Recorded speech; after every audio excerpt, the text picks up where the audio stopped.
They're great salted or delicious in ice cream. They're one of America's favorite snack nuts. But have you ever wondered where pistachios come from? On this field trip, we'll crack open the story on this tasty little nut.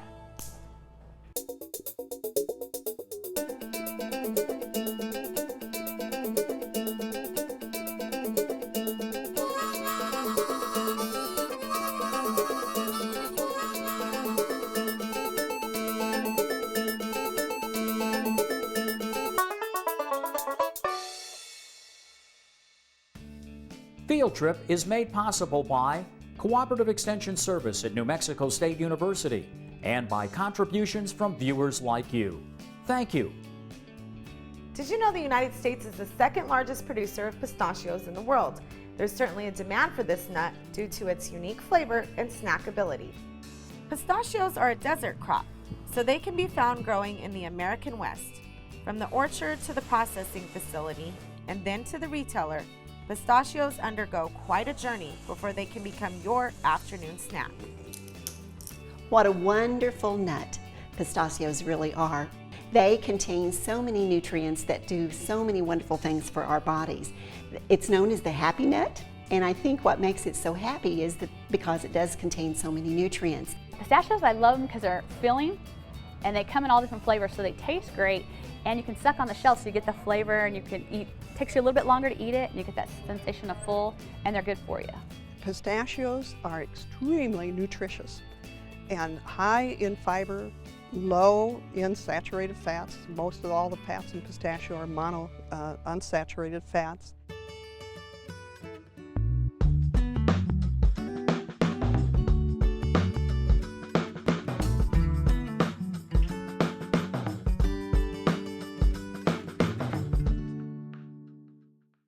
Pistachios are an ancient tree that originated in the Middle East and Western Asia. They later spread to the Mediterranean, quickly becoming an essential ingredient in various food cultures. Today, pistachios are a small but important crop in the United States. Well, pistachios have been, since recorded history, on the scene.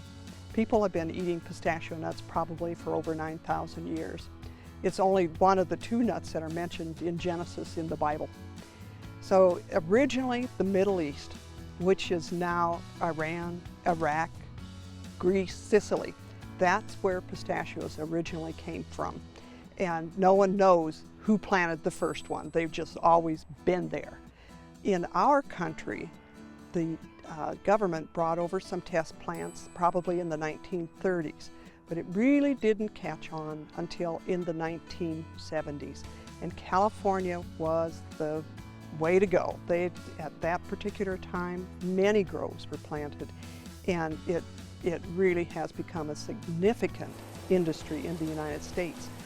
98% of pistachios are grown in California, here in our country. New Mexico, Texas, and Arizona make up the other 2%. They've also been a delicacy for royalty as well as all of us as common people. And so again, it goes to show that something was very, very good a long time ago, and it's still good today for us. They have been used in many, many different ways. You'll notice the color that you'll see, the green color, they've been used as a dyeing agent, and they've also been used as ways to treat sicknesses such as sclerosis of the liver. This is a kind of a home remedy back in the past. They've also been used to help prevent toothaches. So it's interesting to find all of the things that pistachios kind of have been good for. I find them very good for traveling, and so did all of the travelers in the past. So way back when they first started growing the pistachios back in the Asia Minor, a lot of the travelers would carry them because they were very easy to carry, they didn't spoil, and they were heat resistant, and then they were also very nutritious, and they could get a boost from eating the nuts that they carried with them on their trips.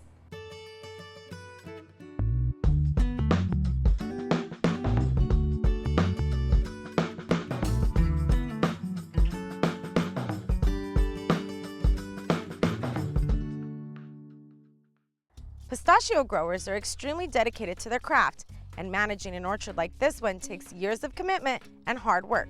We start our farm work usually in February, depending on the weather, of course. And we start watering the trees. Actually, during the winter, we try to water once a month. Sometimes it happens, sometimes it doesn't.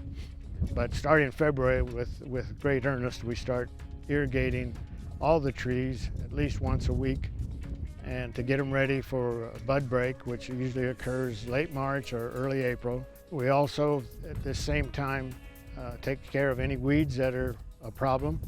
Weeds can, of course, take nutrients from the tree. So we try to keep the fields as clean as possible. August, we get ready for harvest. September, we start harvest. And then it's a bit hard, big run from 1st of September on to get the nuts off by late September, and then start processing them to have ready for the Christmas season. The pistachio is a variety of tree that has a male and a female tree. A male tree's purpose is to provide pollen for the female flower.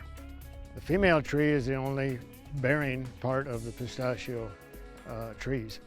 And the males tend to grow much bigger and faster than the female, because once they've provided the pollen for the springtime, then they'd have nothing to do but to sit around and grow the rest of the year. Nevertheless, the female flower opens up and it has a sticky environment inside it. And then at that time, the wind, it blows the pollen from the male over to that flower, and it sticks on the flower.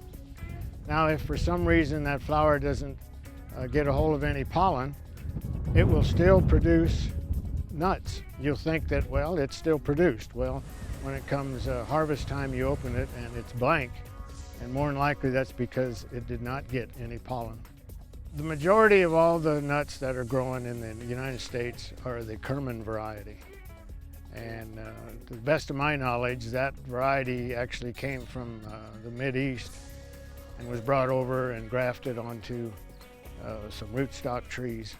The Kerman gives you a big nut that is easy to eat, very tasty, but they're looking for some others because it's felt that if something should ever come in and wipe out the Kerman variety, then the industry is really hurting.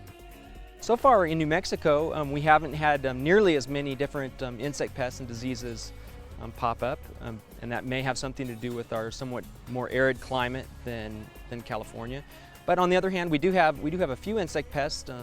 We will see stink bugs and leaf-footed bugs appear occasionally, and they can do some damage. They can put dark spots on the epicarp as well as onto the nut meat. New Mexico State University is currently working on investigations into the navel orangeworm, which we know is present in New Mexico, but hasn't really been a problem in commercial pistachio orchards in New Mexico up to this point. We didn't even know there was such a place as Alamogordo, New Mexico, until George got orders from the Air Force to Holloman Air Force Base, and that's what brought us here. We have always wanted, or always thought, we would go back to agriculture after his Air Force career. But after living in the Tularosa Basin, we didn't want to leave the Tularosa Basin. So the goal was find something that grows in the desert. Originally, we're from Nebraska, from the Midwest, and that's hogs and cattle and corn and wheat, soybeans, that kind of thing, which wasn't the thing to grow in New Mexico. At that particular time, we didn't have access to an internet. We looked in encyclopedias to see what desert countries exported, and then just made long lists of all the crops. And pistachios kept coming to the top of the list because of the fact that it was a native desert plant. Liked this kind of climate, had to have this kind of climate specifically, and also we could store this crop. Most everything we looked at was perishable. At harvest time, you had to have a market. Whereas pistachio nuts, like beans, you dry them, put them in cold storage, and they're going to stay fresh and retain that freshness for a whole year. So that was very appealing. We didn't exactly see the place we were living as a trade route, but we figured in a year's time we could find somewhere to sell it. So pistachios became our choice. We figured if they would grow for centuries in that type of climate, it ought to be great in the Tularosa Basin. And the tree certainly has acted like it's right at home.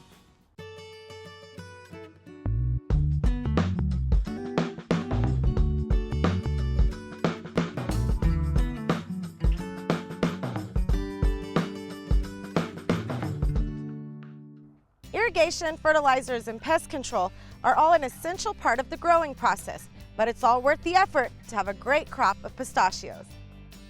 After the nuts are set, then we watch for any kind of bug activity, which in the desert here is very seldom. We're fortunate in that respect because it's so dry, low humidity, that the bugs aren't a real problem. And if they are, we'll have to possibly spray. But during the summer, then we'll continue watering. Every week, every tree gets about 150 gallons of water. All of our irrigation is done with irrigation wells, and because we have no water to pump out of like rivers or anything like that in this basin. We use a semi-drip system with an emitter by each tree, and then as the trees get older, we put sprinklers either with the tree or out at the drip line or in between the trees, because you want your roots to expand out as far as they can and not be contained in just a small area. So that's our irrigation system. Most of the lines are on top of the ground. Some we have buried. We buried them because we didn't want squirrels and coyotes chewing through them.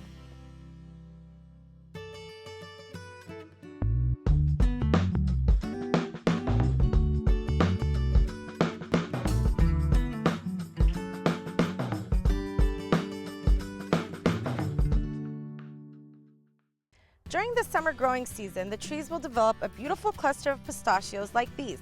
Once they've ripened, then they'll be ready for harvest. Pistachios are harvested in a little bit different fashion from a lot of the other nut crops in that because the pistachios have to get to the processor very quickly, within 24 hours preferably, they can't be shaken onto the orchard floor. And so the difference between the pecan and other crops versus the pistachios is that there's a catch frame that catches the nuts before they land on the orchard floor. And so they can be dumped into a bin immediately in the field and brought to processing very quickly. The exterior of the pistachio nut is called the epicarp. As you can see, it looks a little bit like its cousin, the mango. The exterior part, that's the part we don't eat, that needs to come off. And part of the processing is getting that removed. And there's a kind of some people call it a potato peeler, and it's exactly like a potato peeler, and it peels the epicarp, the hull off of the nut, and you're left with just the split nut after the hull is removed.